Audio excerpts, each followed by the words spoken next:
How to record voice chats on Discord. Hello guys, this is Atticus and welcome back to another tutorial video. In today's video, I will teach you how you can record voice chats on Discord. Now before we begin, if you're new to our channel, head down below and hit the subscribe button so you don't miss out on our future videos. Also, press the bell icon so you get notified for whenever we release a new video. Now let's dive right in. So to record voice chats on Discord Mobile safely, the recommended methods involve using your phone's built-in screen recorder. The other methods will include a third-party involvement, so it's better not to use them.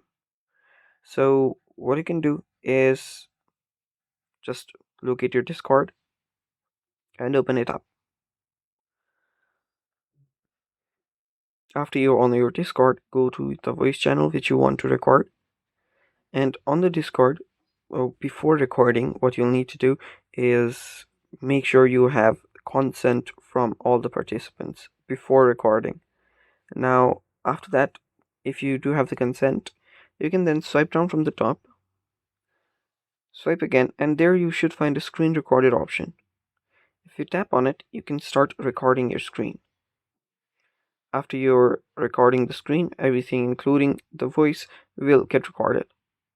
After you're done recording, you can just swipe down again and press on your screen recorder option, and then screen recording will stop. And yeah, that's basically how you can record voice chats on Discord. Thanks for watching, stay tuned for more, and bye bye, take care.